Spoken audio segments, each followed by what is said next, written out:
today is the turn to interview Josh. Hey. So our first video was my interview. So Josh got to ask me a few questions and you got to know a little bit more about myself. But today is your turn. It's my turn. Are you excited? I am. I'm excited too. I don't know everything about you, so it's gonna be a good one to start with. So to start with about Josh, so tell us a little bit about yourself. So you didn't grow up in Australia, so tell us a little bit. Where are you from? Where everything? Let's start. Yeah, so I was born in Sydney, and my family and I moved over to New Zealand when I was about 2 years old. So I grew up in New Zealand, in Auckland. Oh, New Zealand. That's good. So you're a Kiwi. Well, technically born in Australia. Look, growing up, I think a lot of people can probably resonate with that. It's not necessarily where you're born, but it's where you grow up. It's where you learn, you saw your basics. Like going to school in New Zealand, I was learning about, Māori, Māori culture and learning all about the language and so many different things. Do you consider yourself like Australian or? That's a good question. Yeah. Look, to be honest, it's hard to say. I'd probably say part New Zealand. A lot of things, like I support the Warriors, which is a New Zealand team. Yeah. I guess everything I know in terms of a kid and being brought up is around New Zealand. So. Oh, that's great. So I'll say that my partner is a Kiwi then. No, that's awesome. So you moved to Australia. You moved back to Australia to Sydney again, or did you move to? No, funny enough. So I was there through pretty much all of primary school. We then moved across to Townsville. To Townsville? I'm not even sure how that happened. Look, it's a question for my parents, but I think they went on a holiday. New Zealand's very cold, wet, rainy. They went. I don't even know how or why they went on a holiday to Townsville. They realised how hot and beautiful and sunny it was, which if you're from that area, very humid. It's up the north part of Australia on the east coast there. Yeah. Very hot. I mean, you've been there now? Yeah, I've been there once. Pretty nice, pretty good location, Townsville. I like it. Yeah. So you moved there when you were what? About 11? Yeah, I moved there for maybe a little bit old. So I moved there for grade 7. So last year of primary school. Actually moved back to New Zealand for 1 year and then back to Australia again, funny enough. Wow, that's crazy. Yeah. So from Townsville, you did your university and everything there, or? Yeah, so I when I finished school, I did 1 year or 6 months of engineering at university, and then I never really wanted to do that. I wanted to move down and do architecture, and I sort of just did the next best thing because that was the only option. And then when I really put my foot down and said, no, hang on, like I can't do this anymore. Like I like engineering, but this is not what my life's about. I want to do something I love.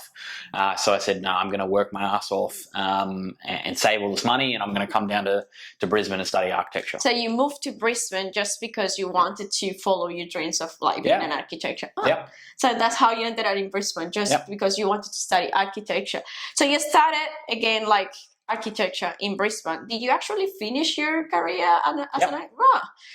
That's good to know. So you study architecture in Brisbane, but the whole thing about like this video that we want to get to know you more, it's how did you get into fitness then? If you were studying architecture, you finish your career, you work as an architecture shoot. So how did that happen? Like, were like always like going to the gym? Do you always like fitness, or it was just like, how did that happen? Yeah, well, I mean, growing up, I was sort of always into sport. I played soccer for about 3 years as a young kid in New Zealand, and I literally only stopped because we came to Australia. So you didn't play in Australia? No, soccer? I don't know why. But I was progressing pretty well. I was advancing in some of the rep teams over there. Coming over to Australia, I don't know, I guess it probably wasn't as big, but I think for a lot of people, a transition, and relocation can either be the start of something or the end of something, and that was the end of my soccer days. And I think to this day, I've gotten worse and worse at soccer. I still try and kick the ball around, but I'm no good. And then when I came over here, it wasn't long before I got into working, and so the opportunity to play sport was short lived on the weekends. So I was playing cricket. I think I played 1 year of cricket. In that year, I actually got selected for North Queensland. I won a grand final, got a wicket in the grand final, won a premiership. Yeah. It was a great year. So you were really active with the sport since you were a kid, right? And then when I started working, weekend sport wasn't possible. I was actually got into tennis. I won the tennis championship at school. What? I didn't know anything of that. I just realizing all that right now. Yeah. Whoa, that's cool. I was still school tennis captain. And then when we went to, when I came down to do university here, I was tennis captain as well for our college. I guess I've always been into sport, and I was actually into cross country and running back in school as well. I was into running. Yeah, funny enough. Josh cannot run now, like nothing, not even from here to there. So that's fantastic to know. So you were always involved into more of endurance-based sports, to be honest. Yeah, endurance sports, definitely. And you enjoyed that. That was like your hobby, like your extra time to spare time to do some exercise. So when you started architecture here, were you also balancing that with some sports, like endurance sports, or did you get into something else? Like, how did you get into the gym, into fitness? Let's start with that. So from the sports, how did you transition to something different? I don't know why the sport really stopped, because I was still playing tennis, but I think it was more refocusing on the things that were maybe important to me. I think when I was at when I finished school, I was only 45 kilos. I was tiny. What? Tiny. Less than me now. Yeah. And then when I came to Brisbane and I was studying architecture, so the college, I lived on campus. And the college actually was really good, because this was the only college that actually included a free gym membership. Which college is that? At Cromwell College at University of Queensland. So they great college, by the way. I lived there for 2 years, but they included gym membership, right? And was it a good gym, like a nice? It was a uni gym. A uni gym. Yeah, so it was pretty good. And look, I think pretty much the whole first year I didn't use it at all, not at all. And I think it was only the second year, which there was some people around me, or towards the end of the first year, they said, "Hey, we're all going. Some of the guys that I've become friends with, do you want to go?" And I was like, "Yeah, I'll come along." I've always kind of wanted to go, but I was always afraid. I was always scared. It's an intimidating place. Yeah, if you've never been to the gym, it's not as easy as rock to the gym. I'm gonna start the gym. You're always intimidated. The machines, you don't know how to use it, and everyone else there, it looks like they know everything what they are doing, and you're kind of intimidated. And then when you're younger as well, you see all these guys or girls big training, you're probably this is not my place. Yeah. So that was your first contact with the gym, right? Yeah. And I remember distinctly, I think I went in to do bench press. I think it was one of our first exercises, guys. I always bench press. It's always about the bench press, right? So I think I went into bench, and I there were some big guys there that we were training with, and and what do you want to start with? I was like, I don't know, I'll start with the bar. And I remember but the bar is 20 kilos. It's right? 20 kilos. 20 kilos a bar. So I went to push the bar off, and literally the bar just flung down, boom, just hit me on the chest, right? And I'm trying to get it up, and I'm flailing around like a little bloody. My legs are shaking, kicking everywhere, and I had no idea what the fuck to do. Oh my God! What did your friends do there? Look, let's just say I put the bar back, and I said, "Look, I'll just watch you guys." And I did not visit the gym for a while after that. Oh, really? Yeah, that really threw me off. Yeah. That could impact a lot, and it happens a lot. A lot of people just go to the gym for the first time, it doesn't work, you don't feel good, and then you just don't go back there. So it's good to know that you kept going. So all right, so you didn't go back with your friends. They kept going to the gym, and then actually, they kept going, and I think the next time I went was a different group of friends. Oh, so two other guys. So I think what may have helped me then was one of the guys was a bigger guy. He was losing weight, and again, they both weren't really that strong. So I probably felt a little bit more comfortable. Yeah, going with them and trying it again. And I'm so glad I did, because, that really did start it. I started going with them regularly. It started working with, like, I finished uni, they were doing the same courses as me. So we'd be like, all right, we've got a break. Let's go to the gym. And there were so many things while we were training, while I was starting out, that kind of threw me off. I remember when there was probably a few weeks or a few months in, and I started lifting, I started getting really bad headaches, really bad cramps, like not even just muscle soreness. Like I was genuinely in like some pain, and I was going like, is this normal? And I was just thought, you know what, like, surely I must be doing something wrong. I'll just keep going and hopefully it'll all work out. And it did. Yeah, and what happened after? Like, did the cramps and everything go away? Yeah, it was fine. It was kind of like I got this really kind of sharp pain I don't know, like, but it just went away. Eventually it stopped. I started getting really worried. I think I might have even seen a doctor about it, just because I was worried, like, is this normal? Should this be happening? And it turns out I was just being paranoid and panicking. I think maybe looking for another opportunity to bail out, because... Yeah, sometimes we just try to find excuses, like, oh, it's the destiny. It's like... Maybe I'm not meant to go to the gym. Yeah, that's always like, oh, the destiny is telling me that I shouldn't go to the gym, but it's actually no. So your friends, actually, people that you were surrounded with, helped you to start. They did help me. Yeah, without them, probably you wouldn't like jump to the gym, go to the gym. No, so, I've lost all my confidence. Yeah, did you still in contact with these guys? No, like every now and then, Like if you're watching. Yeah, Dane and Joseph, they were both instrumental. Oh, yeah. So, all right, so that was your first contact with the gym. But what happened next? So you finished your career, you were still going to the gym. How did you transition from like architecture to... Well, you're skipping so many steps here. Yeah, like tell me, I want to know everything. Like, what happened next? Well, I got to go to the gym more frequently, and I think the first 3 to 6 months, I honestly felt like I wasn't changing that much. Honestly, like I started feeling good. I wasn't focusing necessarily on the results. I was really just focusing on how it felt, and I guess I had confidence being around other people that like this was time, well spent. I think a lot of people get caught up going to the gym for the results straight away, whereas for me it wasn't. How you were feeling? Yeah, and I knew like. It did make me feel good, and I think because I'd always felt small and weak, like I was starting to not feel like that. Yeah, that's something important to say. Like in a school, you felt like you were like tiny, like always bullied, always. Yeah, so that was here in your mind. You were like small, like tiny, skinny, and then just like jumping to the gym, going to the gym, start changing that mindset. Like, oh, probably I can do better. I can just like change that and stop those feelings where you were bullied in school or so, all that, right?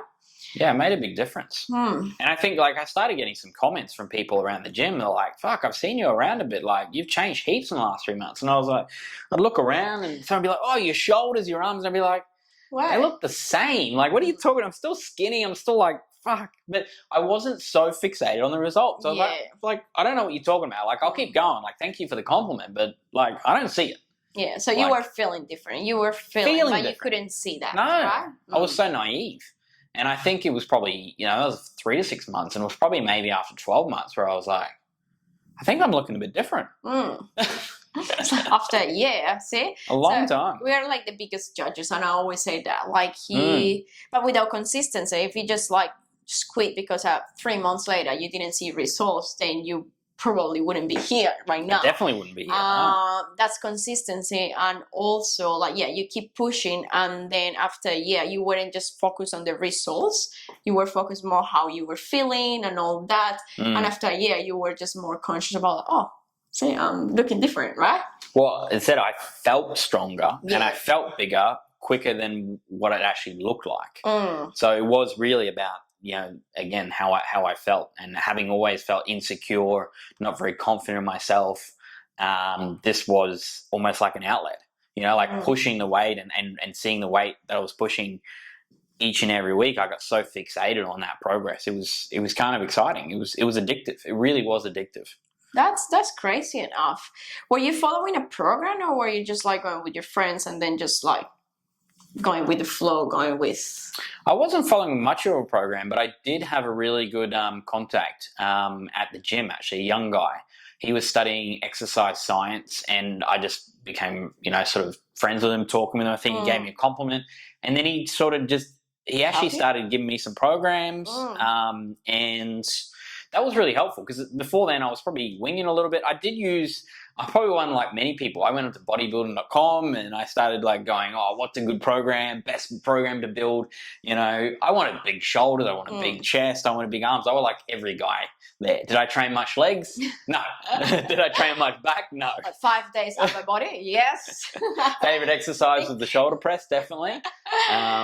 I think my shoulder press was progressing quicker than my chest press, and probably even to this day. That's why you see lots of guys like with like massive, big upper bodies, but the legs are like really tiny. The chicken legs. Yeah, chicken legs. The chicken legs. I didn't say that right. So yeah, all right. 1 year, you felt more confident, more secure about yourself.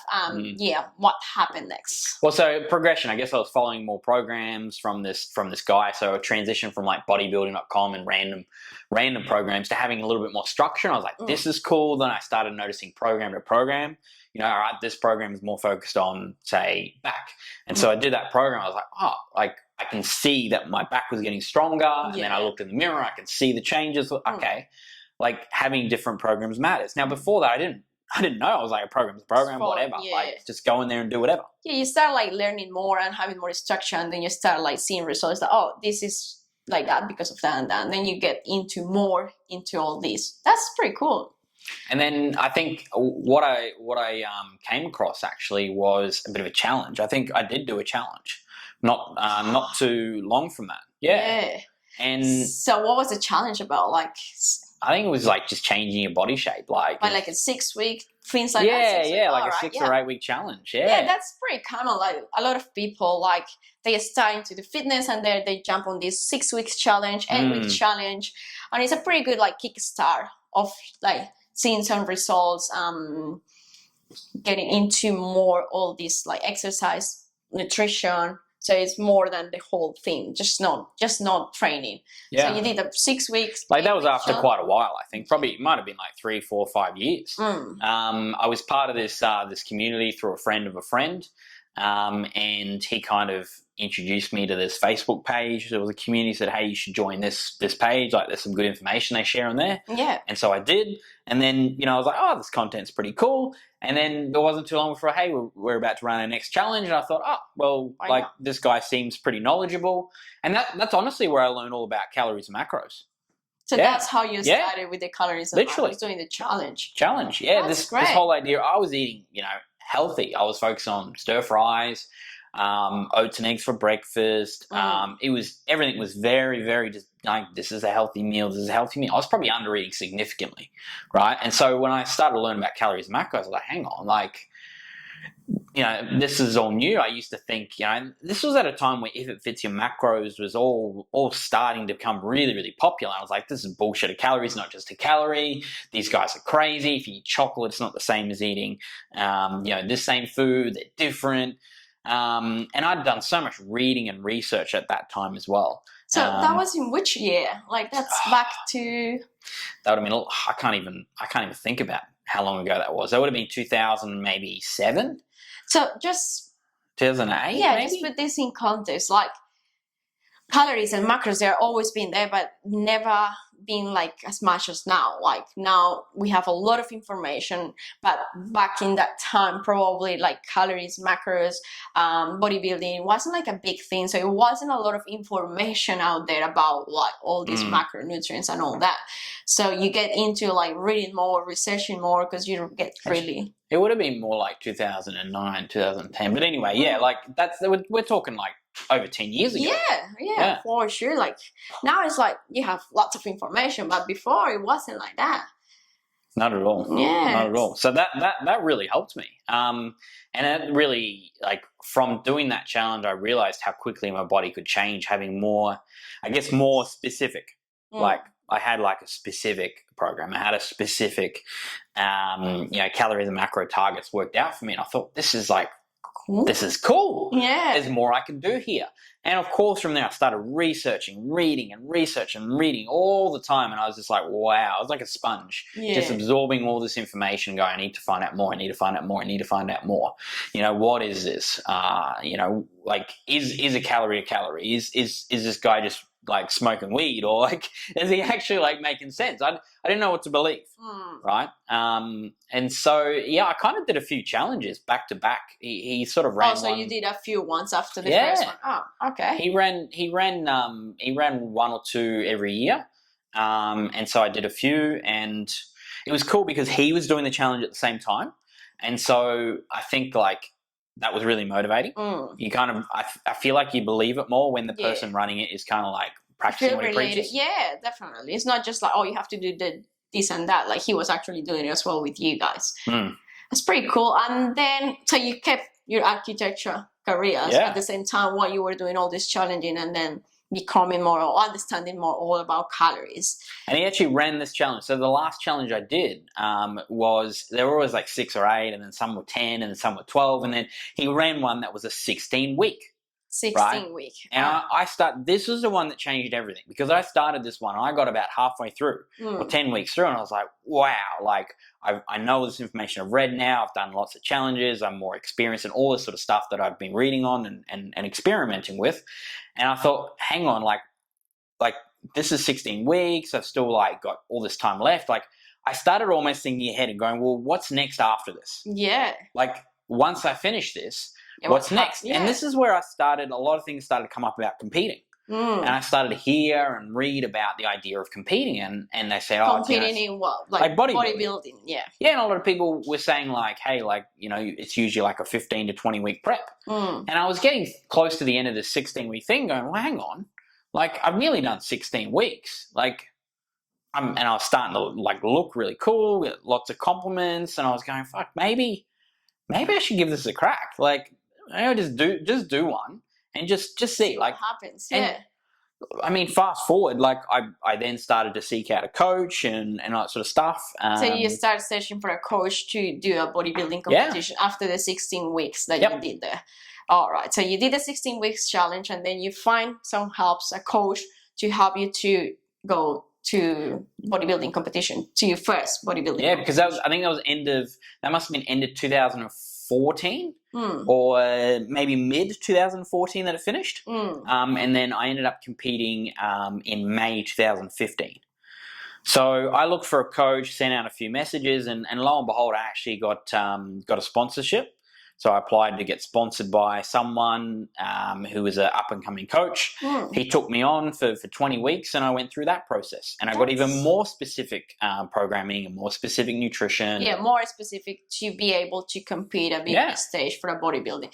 It's different than just a 16-week challenge. So more specific, more detailed. So that was for your first ever bodybuilding competition, because after that there have been so many.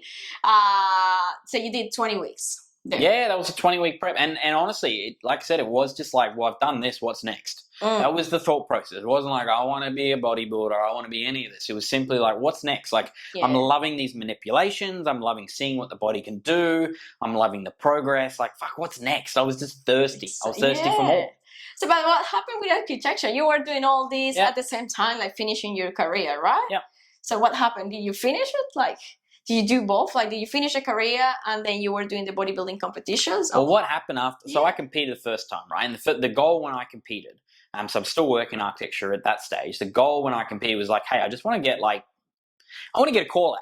Like I'd kind of seen some things, and I said, hey, like I just want to get noticed. I just want something to kind of indicate that I could have potential here. Now, funny enough, one of the guys I was actually going to gym with, because I had a few gym friends at that stage, right? One guy genuinely told me, he said, you're going to do shit at that. He literally said, you're going to do shit. Like, just don't bother. Right? That happens a lot, right? That literally, I had other people were supporting me and said, yeah, give it a crack. And this guy said, nah, like, you don't have the chest for it, you don't have that. Like, nah, like, don't bother. Right? And I thought, you know what? Fuck it. Like, I've come this far. Like, I just want to give it a go. I'll just see. Yeah, see what happens. Yeah. Yeah, dead set. That's terrible. And I remember I always say this to a lot of clients, but you always remember the things that kind of hurt you. Always. And you can let that hurt you, or you can go, you know what? You have two options. One, or like you just stop everything because someone else did say that, or you take that as a like, fine, I'm gonna push really hard, and I'm gonna prove just not to him, to you, that you can do better than what he was saying in that time. So that was for the first ever competition that he said that. Yeah.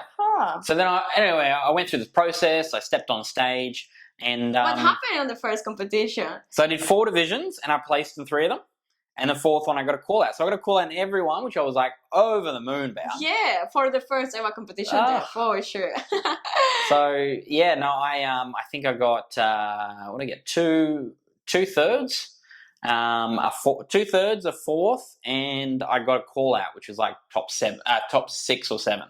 That's pretty good for a first competition. Yeah, I was amazed. So, like you were thirsty for more. Oh, I was like, as soon as I finished that that competition, I was like, I got to do another one. I got to do another one. So again, still working as an architect, and funny enough, there was some guys that helped me backstage. Shout out to Greg and Cleo from Olympia, but they helped me for that last division. My coach had to go. It was a big day, and so the last division had been pushed out. It was like 7 p.m. And anyway, they stayed around. They helped me out. They supported me. They cheered for me. And when I was looking for another coach, I was deciding between them and someone else. And one of my good friends who I met through competing in that first comp. Shout out to Macro Mike Collette. Oh. He was the guy that I made really good friends with at posing classes and so on, leading up to that first comp.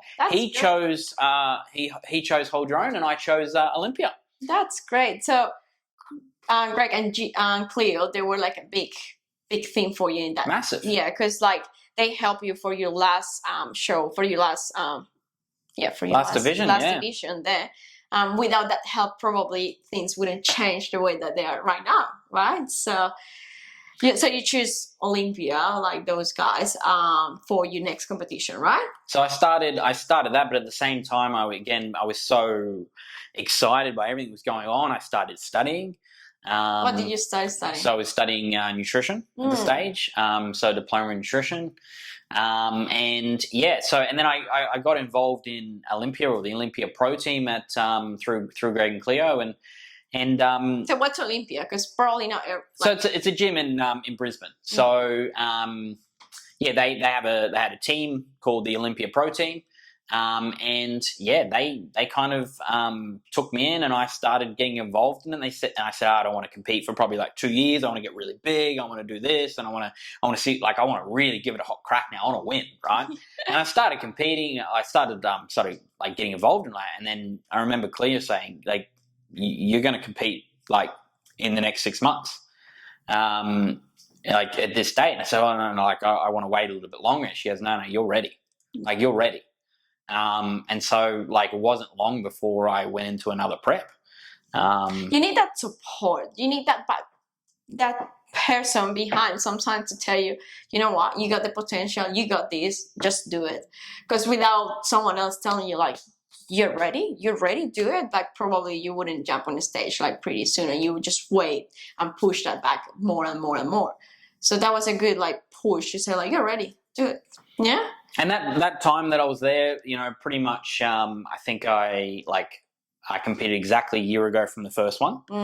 And during that time in the pro team, I kind of came on, and I was, I think a lot of people were following meal plans, but I was being quite flexible with my diet in terms of counting calories and macros. And a lot of people were like, "What are you doing? How can you fit that in? How can you eat that?" And so I ended up just helping heaps of people in terms of understanding their nutrition and how they can manipulate things. And it wasn't long before I kind of came on, and I think it was just after that next competition, or just towards that competition in 2016, where I started coming on and actually having a coaching capacity in terms of helping people with some of these things. So you started working at Olympia as well, like you started helping clients, people. Yeah. So just in that capacity, like just in terms of, like, informally. Yeah. Right. Leading up to that next competition. So anyway, I competed in that beginning of 2016,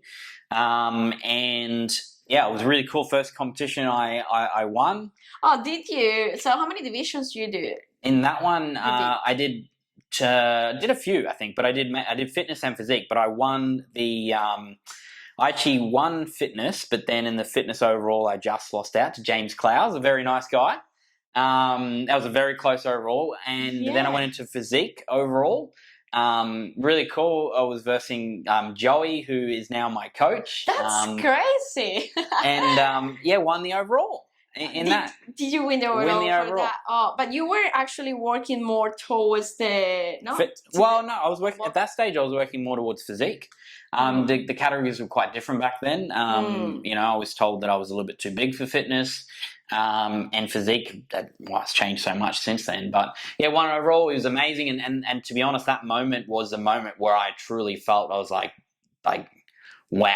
Like I literally, for people that might have been there on the day, and I burst into tears. It was a world of emotion. Because it was a lot. It was not just winning that moment. It was like remembering everything from when you were in school, when you were bullied, when someone said like you cannot do it, you're too skinny, too small, and then winning that moment. It was just a lot going on in just that moment, right?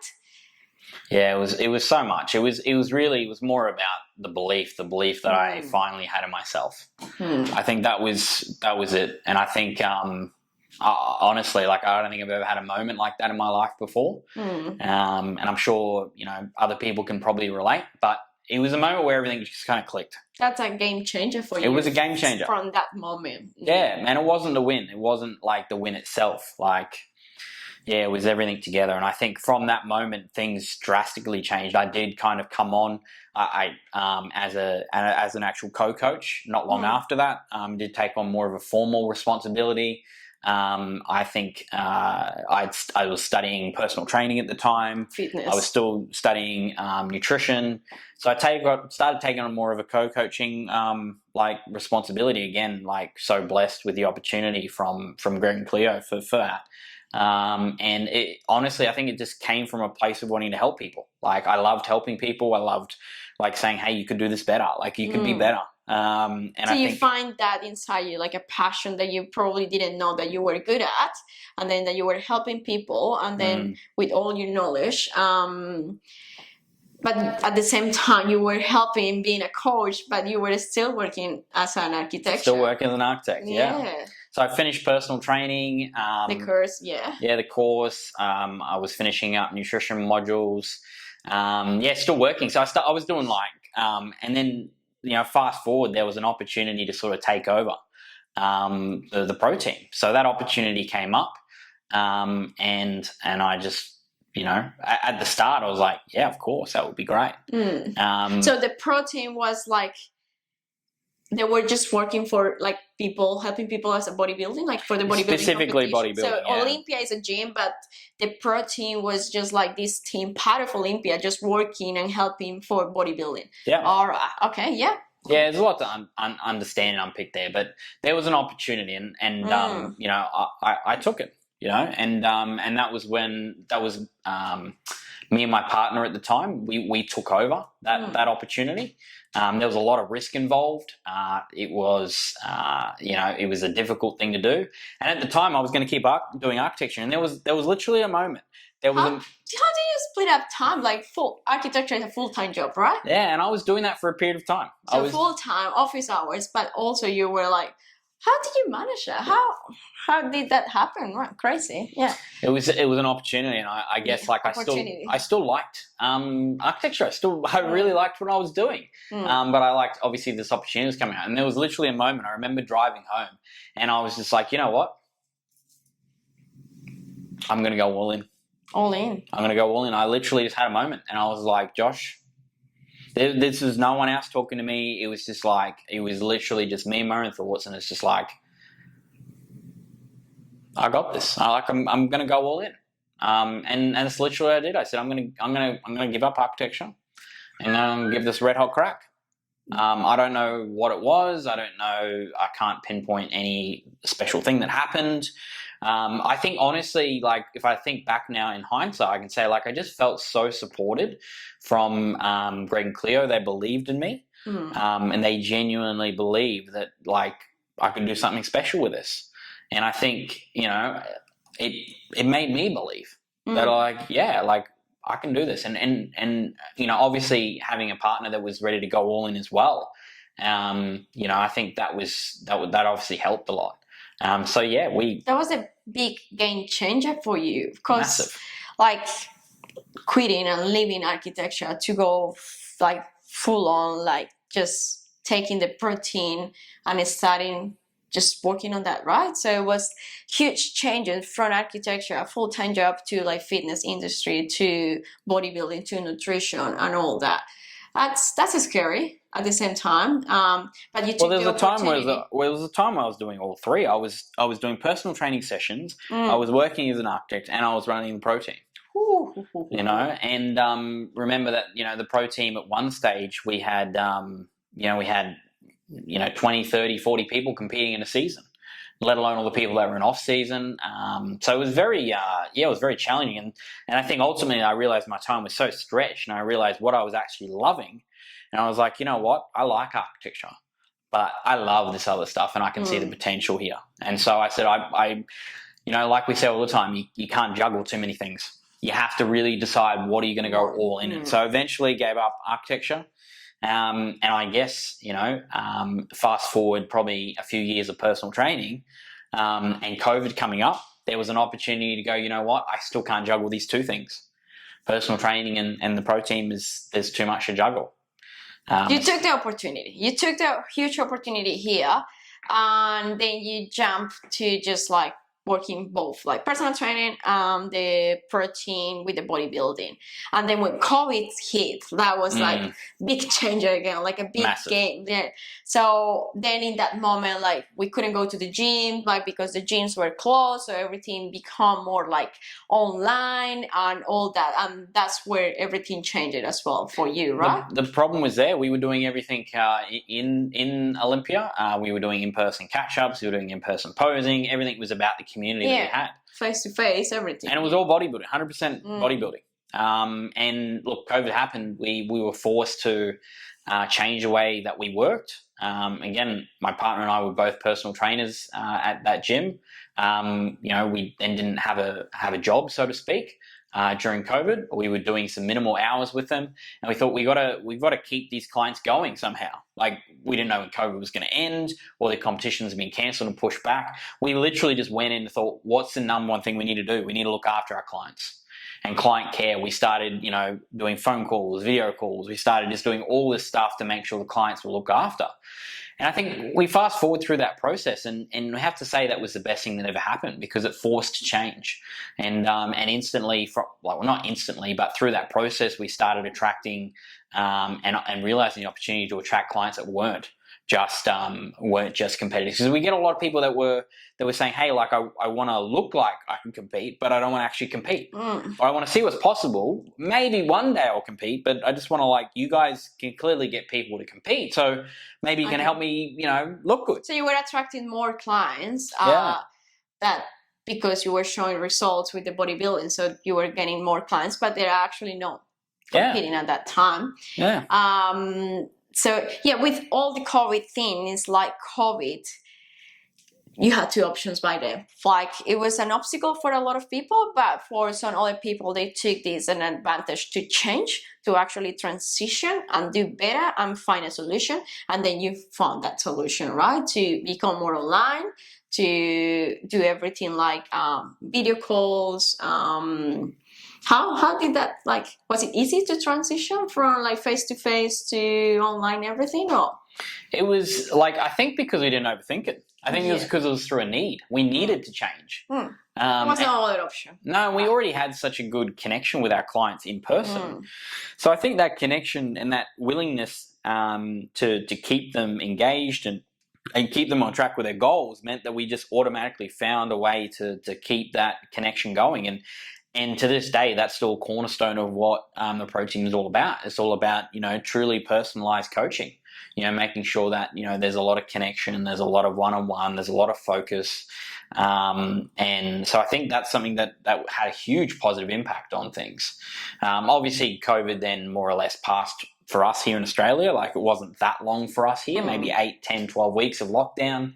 Obviously things are still a little bit different now, fast forward a few years, but that was a massive turning point. And obviously since then, like I've just, gone from strength to strength in terms of like studying a lot of it. I'm constantly studying, constantly looking to, to level up, because at the end of the day, that's what I expect from the clients that I work with, So you didn't, after COVID, like when we were able to go back to the gyms and all that, you guys just stay as an online coaches, right? So you took that as an opportunity, and then you just create the online whole protein platform and all that. Well, the gyms opened back up, and there was an opportunity to go back to the gym, and I think having that little period of lockdown, again, that's when I had a very hard conversation with Greg and Cleo. I remember I actually cried in that moment. I said, look, I have to give this up. Like, I have to go all in on this protein if I want it to be. And I think they could understand, because, times like that where, again, it was for businesses, it was a really scary point. And to go, look, I can't divide my time here. Partner and I, we made that decision. We said, I've got to go all in. I've got to give this up. I've got to give up something that's safe. Managing both things was safe, and I've got to go for the more option. Was it risky giving up, fixed salaries? Was it giving up, we, as a partnership, we gave up, over $100,000 of fixed income, if not more, a lot more, to then transition into something that there was no set amount. We didn't know if it was going to work. We just had to go for it. But if that's not scary, sometimes like that's the good thing when a goal is that is scary. Like you work harder because it's like this has to work. That's it. There are no more options. But when you have a backup option, when you still have with option A and option B, then you actually don't go full in. Like so you just have one option. So no matter what, you have to make it work, and that's what you guys did, right? Yeah, we made it work, and so I think it said from a place of need, a place of like uncomfortableness, we created something that was something special, and obviously that happened all in the space of a reasonably short period of time around that COVID period, and and the protein is still working, like you are managing still protein, you create more clients, you like what's been happening with protein since that moment? It's evolved heaps, obviously, in that time. So my partner and I, we split, and I took the opportunity to say, no, I want to keep, I had an opportunity to rebrand, had an opportunity to change it into something different. But I said, you know what, the protein I always felt like was something that I was really close to me. It's like your baby, like you work really hard for it, so you just want to keep working towards that protein. Yeah, and it's evolved over time, and to be honest, like now we look after probably more lifestyle clients than we do competitors, and that's for a number of reasons, but I think it comes back to more the message about what I'm about, and what what the vision is for the protein. It's helping people level up. It's helping people go from good to great to pro, to be the best version of themselves. And I think that's why I got into competing. Like, I didn't get into competing to be a competitor. I'm going to be competing to be like, I've got something more to give, and I want to test myself. And I ultimately, I think that's why now, not necessarily indirectly, why we attract more lifestyle based goals. People that just want to be their best. They know they've got more in them. And you have been progressing from good to pro just with your own journey, like you just, if you stop in that time when your friends say like you're gonna do shit, like you're not gonna do well, like you wouldn't be here today. But you just keep progressing, keep pushing hard, and see this beautiful journey from that moment to here. And it's never easy to like quit a full-time job to actually follow your dreams, follow your passion, where it's insecure, where you don't know if you're gonna have like to do good or bad, or I don't know. But when you have that only option, you just work your ass to actually do your best, and you're still doing it. When you talk about your clients and everything, it's like that passion, like that feeling that I can feel that, like how you love all this lifestyle, what you have created, what you have built so far. It's so beautiful to see. Yeah, and honestly, I want to keep it going. Like I want to keep helping people, and that's what it really comes down to. I think when you are true to yourself and you actually listen to what your gut's saying, and say like, no, I'm meant to do something more here. And I knew it, and obviously I got some good opportunities. I had some good people around me. I'll be forever grateful for all of those people. And now even again with people really close to you, like people like yourself, like you always need that support, because the journey never stops. I never want to stop getting better. I always want to get better, and I'm happy, but I'm not satisfied. I got more to give. Yeah, we're hungry. We're still thirsty for more. Well, I'm hungry too. Yeah, I'm hungry too.